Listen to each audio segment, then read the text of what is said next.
Pwede po bang makapagtanong ng mga ilang katanungan lamang, Your Honor, para po sa ikababatid pa ng ilang mga bagay-bagay patungkol po sa inyong privilege speech. Gladly po, Mr. President, sa Ginoo mula sa Pampanga at Tarlac. Salamat po. Nung nakaraang linggo po, Mr. President, ako po ay inimbitahan ng bagong ambassador ng China doon po sa kanilang embassy na parang residente rin dito sa Makati. Ako naman po ay nagpa-unlock sapagkat ipinadala po nila yung invitation sa akin. Isa po sa napag-usapan namin, Mr. President, ay kung paano po natin talaga magawa ng paraan na mawala po yung pag-iiringan, pag-aawayan at sana ay ma-stabilize po natin, ma-de-escalate po yung nangyayari po sa ngayon sa pagitan ng ating dalawang bansa. Ang sabi ko po sa kanya, Mr. President, ganun din po ang pakay ng aming bansa. Sino naman kako ang papayag naman na sa araw-araw kako na ginawa ng Diyos sa atin ay puro na lang kaguluhan ang nakikita. Hindi magiging pabor sa atin at sa ating mamamayan. Ang sabi po niya sa akin, Mr. President, na ito po ay gusto ko rin ibahagi sa ating Honorable Risa Ontiveros, Senator Ontiveros, ay yung kanilang kagustuhan talaga maisantabi natin, yung dispute ngayon. Ang sabi ko sa kanya, bakit kasi nakikita natin yung mga barko ninyo, kung minsan binubomba ninyo ng tubig yung mga ilang mangingisda namin o kaya yung nagre-resupply ng aming provision sa Ayungin Shoal. Hindi ba natin may iwasan yun? Sabi kong gano'n sa kanya. Alam mo, sabi niya, Mr. President, nung panahon ng dating Pangulo, ginawa na natin yun. We have a relative peace nung panahon na yun.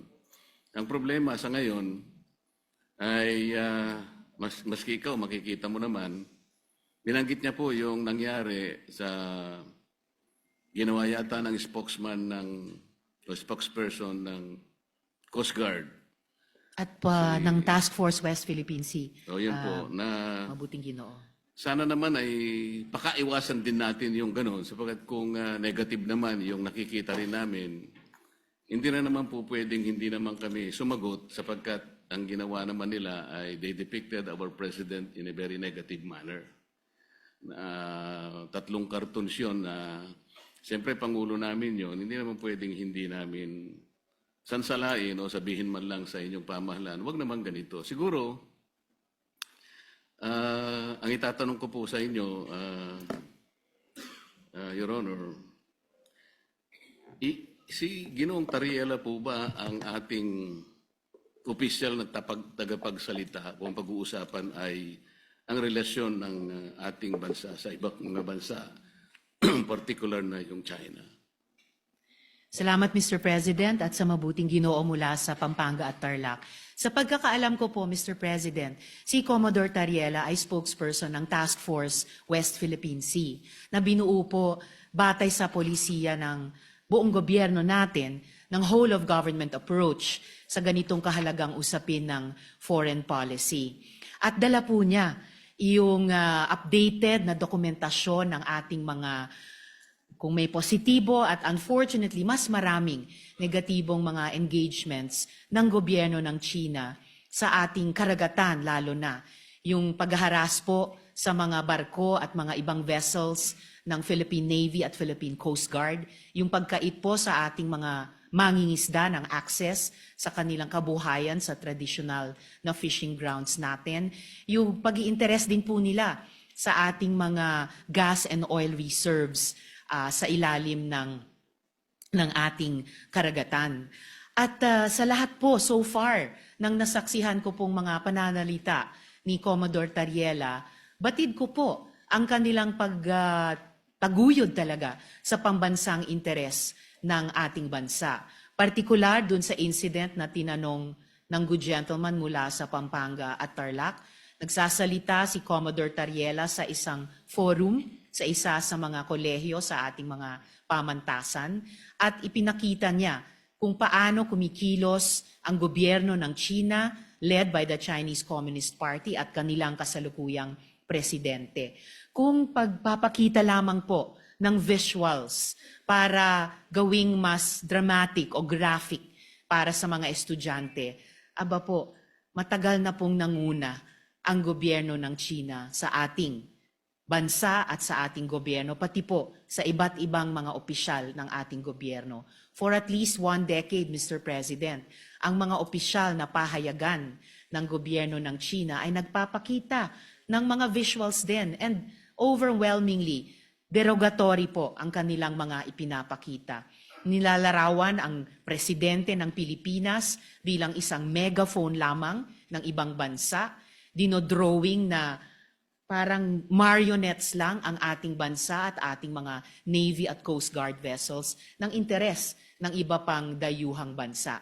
Wala pong ipinapakitang respeto at tahasang pambabastos sa ating gobyerno. So, dun sa itinaing ni Ambassador sa good gentleman mula sa Pampanga at Tarlac, di hamak na mas maraming dapat iwasto sa kanilang pakikitungo sa atin, hindi lamang sa karagatan, dun sa maraming insidenteng nabanggit na, kundi pati sa paglalarawan, literally and figuratively, sa ating gobyerno at ating bansa kapag nagsusumikap tayong magtahak ng isang independent at interdependent foreign policy, Mr. President. Salamat po sa inyong kasagutan, Mr. President. Alam ko po na si Jay Tariela ay siyang tagapanguna ng Transparency Initiative sa ilalim po ng National Security Council ng ating bansa. Ang Transparency Initiative po, Mr. President, ay yung tinatawag na assertive transparency or measured transparency. Ano po ba ang pagkakaintindi ninyo sa assertive transparency or measured transparency, Mr. President?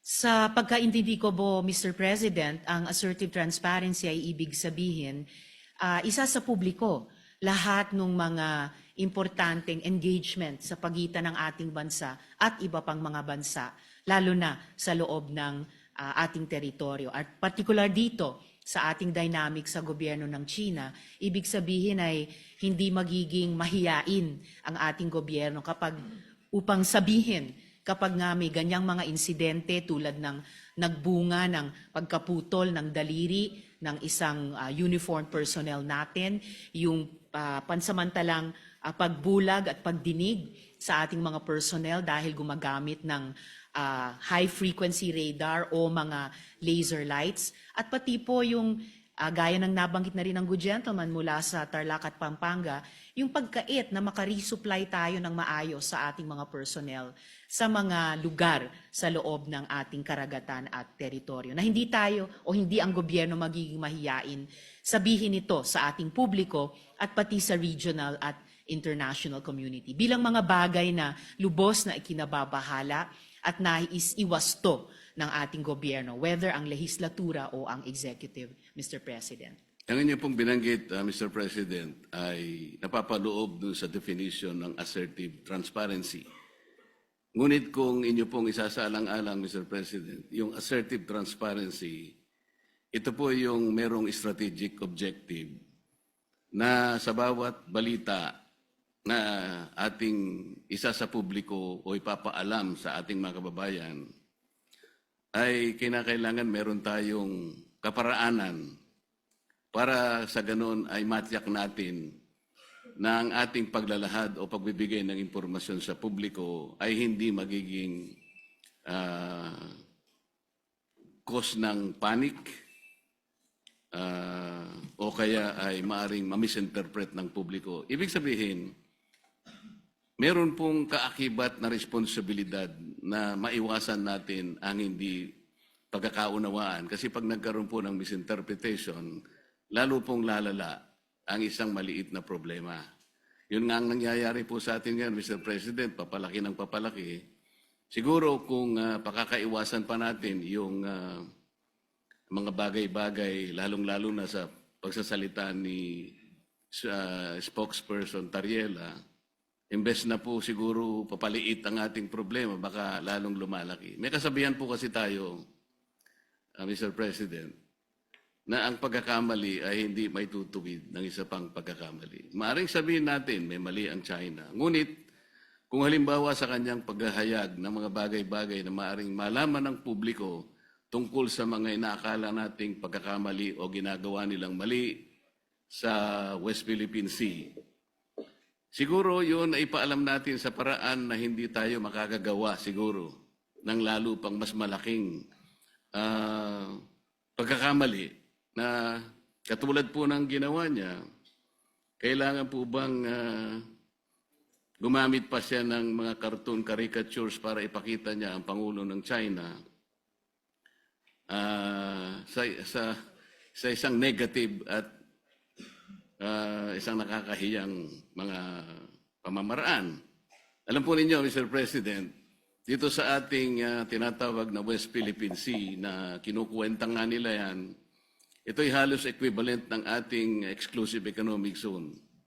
Mas marami pa pong features ang Vietnam na okupado kaysa sa China.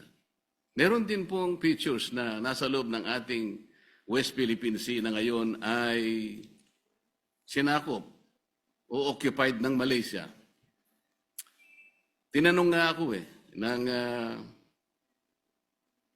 Chinese ambassador, sana man lang o kaya gusto naming mangyari kung paano nyo pinakikitunguhan naman ang Vietnam sapagkat claimant din naman sila, pare-pareho tayong claimant. Sana hindi naman yung paraan na parang kami masyado naman kaming kontrabida. Yung Malaysia, nandun din naman. Pagpupunta rin naman yung barko ninyo doon, tinataboy din naman kayo.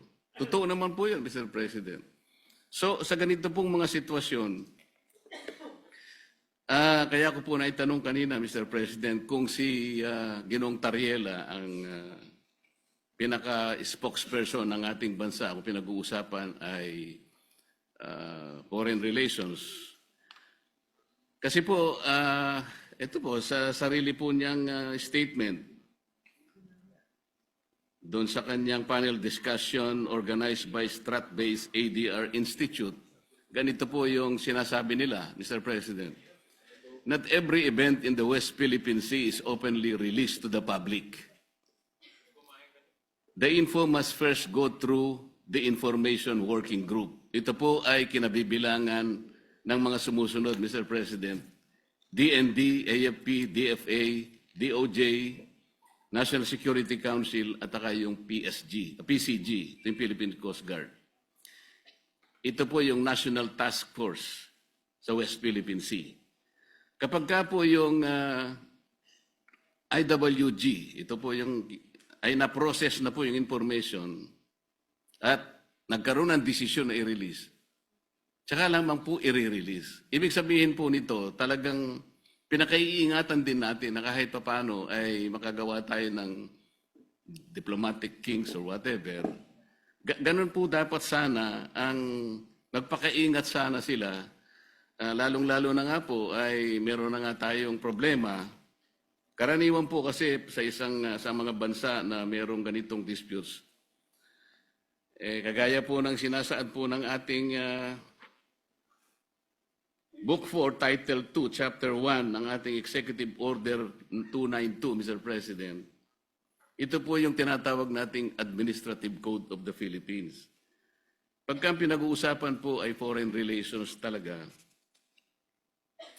ay ang Department of Foreign Affairs ang dapat po sana ang opisyal na magpapaliwanag o magko-convey ng ganong klaseng pagpapaliwanag o anumang gustong i-convey sa ating mga karatig bansa. Para sa ganon ay maiwasan po natin ang lalo pang pagkakamali. Sa tingin ko po, Mr. President, dahil meron tayong pong presumption of regularity, lalo na sa pagitan ng lehislatura at saka ng executive, opo, nananalig ako na nagko-coordinate si Commodore Tariela, nagko-coordinate ang buong National Task Force on the West Philippine Sea sa lahat ng mga departamento na bumubuo at gumagabay sa kanila. lalo na ang Department of Foreign Affairs. At bilang miyembro ng lehislatura, hindi po ako makikialam kung ano ba ang mga dynamics nila or kung maganda ba or hindi maganda ang kanilang working relationship on any one day or the other. Basta para sa akin po bilang isang mambabatas, meron akong presumption of regularity dun sa pagkilos ng buong National Task Force on the West Philippine Sea, and in this particular case, lalo na kay Commodore Tariela. And i-shift po natin o lakihan po natin yung magnifying glass na meron po tayo ngayon. Ang problema po ay hindi kay Commodore Tariela. Ang problema talaga ay sa kondukta ng Chinese government, sa kasalukuyang dynamics. Kung sumasakit ang loob nila dahil ayon sa kanila masyado naman silang kontrabida. I'm sorry, in this particular case, sila talaga ang pinaka-kontrabida. Hindi po nila pwedeng sabihin na mas marami namang ino-occupy ang Vietnam, may mga kasalanan din ng Malaysia. Opo, alam natin may iba't ibang claimant country sa buong South China Sea at yung iba ay kumbaga karibal din natin sa mga claims natin bilang Pilipinas. Pero hindi naman ina-attack ng Vietnamese Navy ang Navy at Coast Guard natin. Hindi naman dinedenay ng Malaysia ang mga mangingisdang Pilipino makapangisda sa sarili po nating karagatan. At I beg to disagree, Mr. President, with all due respect sa Ginoo mula sa Pampanga at Tarlac. Ang pinag-uusapan po natin at ang pinagmumulan nitong mga malalim na pagkabahala natin, hindi po ito maliit na problema. Napakalaking problema po nito. Isa sa malaking problema natin sa ngayon. At ayaw nating magpanic, ayaw nating mag-misinterpret. Pero saan ba nagsisimula ang maaring ikatakot? Saan ba nagsisimula ang hindi lang maaring, kundi nagigit talagang pagmumulan ng hindi pagkakaintindi? Yun po, in largest part, dahil sa kondukta ng Chinese government laban sa atin, lalo na sa karagatan, at ngayon, gaya po ng nabanggit ko kanina, pati na po sa internet, na kumbaga, sila nga ay nagiging problematic sa atin, gusto man natin pareho na lutasin ito, pero bukod sa ginagawa nila sa atin sa ating laot, sa Navy, Coast Guard, mga mangingisda, sa ating buong sambayanan, gusto pa nila patahimikin kapag may mga pinuno ng gobyerno sa executive man o dito po sa legislature na magrereklamo. Ang tawag ko po dyan, Mr. President, sa ugali ng Chinese government, gaslighting. Sila na nga ang gumagawa ng mali, mamasamain pa nila kapag pinuna ng ating panig, ng ating gobyerno, tayo pa ang may kasalanan at sila pa ngayon ang biktima. Classic gaslighting behavior po yun. Napaka negative na psychology yan kung sa individual na tao po or kung sa interpersonal na mga relasyon. And dapat huwag gagawin yan, huwag gagamitin yung ganyang cheap tactic nila, lalo na po sa foreign relations. Lalo na kung totoong gusto nilang lutasin natin ng maayos ang hindi maliit, kundi napakalaking problema nito, Mr. President. Mr. President, sa tanong ko po kanina kung ikinukonsulta ni Ginoong Tariela sa DFA ang kanyang mga ginagawa at pagpapahayag sa publiko, at ang sinagot po ay siguro naman po, maaari sapagkat yung pong presumption of regularity. Alam po ninyo, nakausap ko ang Secretary of the Department of Foreign Affairs. Hindi po siya nakikipagkonsulta. Sa totoo lang, sa tansya ko po, nung nag-uusap kami, ayaw din po ng DFA yung ginagawa ni Ginoong Tariela. Nahihirapan nga po sila. Yun ang pagkakasabi sa akin.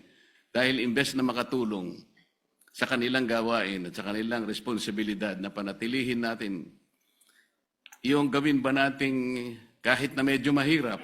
Ang sabi ko nga sa Chinese Ambassador, Mr. President, alam kong mahirap ang kalagayan natin.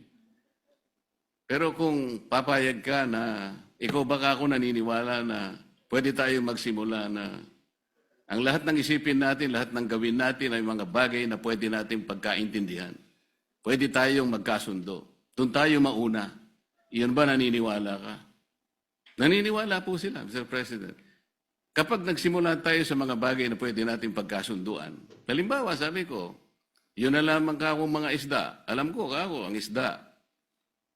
Walang may-ari yan. Common yan eh. Yan pwede nating pag-umpisahan sa pamagitan ng traditional fishing rights. Sapagkat yung prinsipyo niyan, sabi kong ganyan, although it is covered by international law, hindi ka ako pinag-uusapan dyan ng teritoryo. Kasi kapag ka ang pag-uusapan, napunta na sa teritoryo, problematic na eh. Pero pag-usapan muna natin ang mga isda. Sabi ko sa kanya, Sir President, nagawa ninyo sa Vietnam, nagkaroon kayo ng gulo dyan. Pero bakit nyo nagawa? Nagkaroon kayo ng agreement na partisyon nyo ang isang sukat ng karagatan doon sa Tonkin Gulf sa Vietnam. Nakagawa rin kayo ng ganyang klaseng pag-uusap at kontrata sa pagitan ng inyong bansa at ng Vietnam. Tungkol sa isda rin. At kahit maigting ang labanan ninyo sa pagitan ng, ng Japan at ang bansa ninyo, nagawa nyo rin sa Japan. Ibig ko sabihin, meron tatlong pangyayari dito sa panig ng ating mundo na nagawa nating ayusin kahit isda lang ang pinag-umpisahan natin. Hindi ba natin pwedeng gawin dito sa ating bansa? Sabi niya, pwede. Kaya lang, pakaiwasan naman natin itong ganito kasi, sabi niya. Kami naman nakahanda naman kami. At alam ko, Mr. President, nabasa ko sa dyaryo kaninang umaga, 17 yata sa ating mga fishermen ang kanilang sinalba. Mga bagay na pwede naman nating pasalamatan din sila. Kasi po kung ako po, ayoko din ang ginagawa nila. At sinabi ko rin naman sa kanya ng harapan. Bilang Pilipino, sabi ko, masakit naman ka kung makita ko yung aming mga mangisda na talagang kinakanyon yun ng tubig.